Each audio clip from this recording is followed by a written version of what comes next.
jujur akadu sakit. Sai salpuhon sian rohami.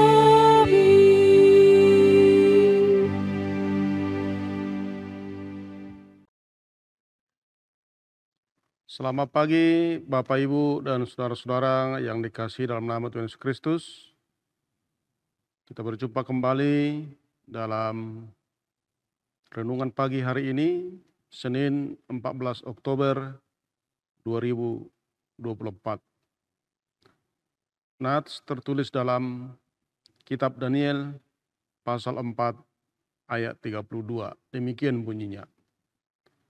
Engkau akan dihalau dari antara manusia, dan tempat tinggalmu akan ada di antara binatang-binatang di padang. Kepadamu akan diberikan makanan rumput seperti kepada lembu, dan demikianlah akan berlaku atasmu sampai 7 masa berlalu. Hingga engkau mengakui bahwa Yang Maha Tinggi berkuasa atas kerajaan manusia, dan memberikannya kepada siapa yang dikehendakinya. Rendah hati di hadapan Tuhan.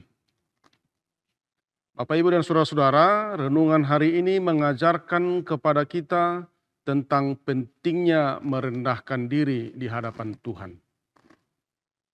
Dan senantiasa mengakui kemahakuasaan Tuhan di dalam hidup kita.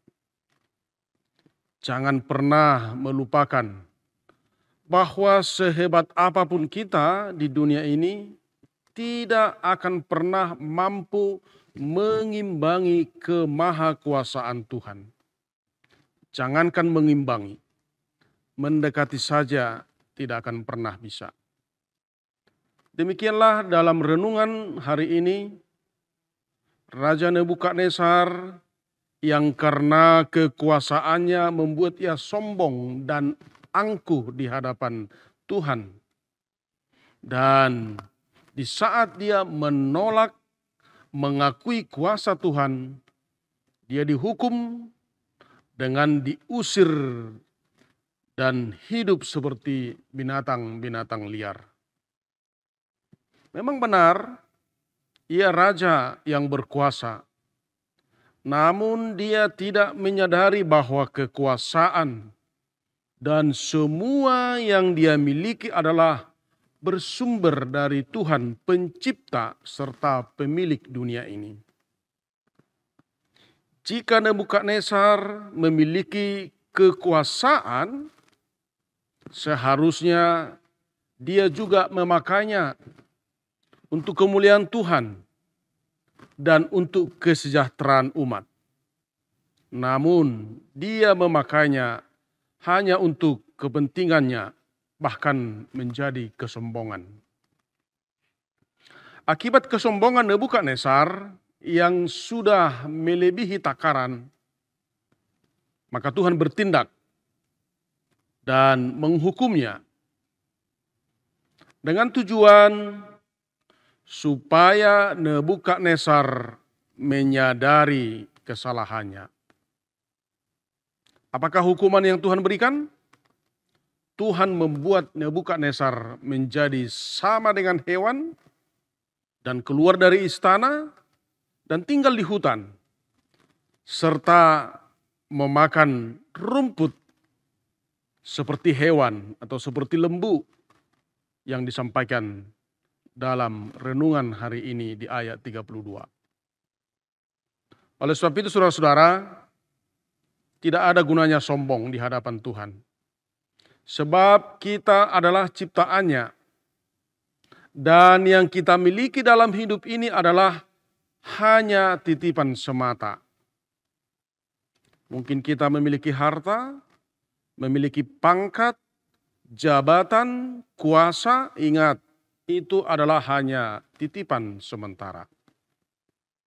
Tuhan ingin dengan segala keberadaan dan semua yang kita miliki, hendaknya kita mempergunakannya untuk kemuliaan Tuhan.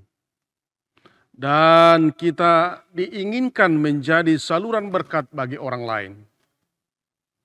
Dan ingat Bapak Ibu Saudara-saudara, satu hal disebutkan bahwa kesombongan adalah awal suatu kejatuhan.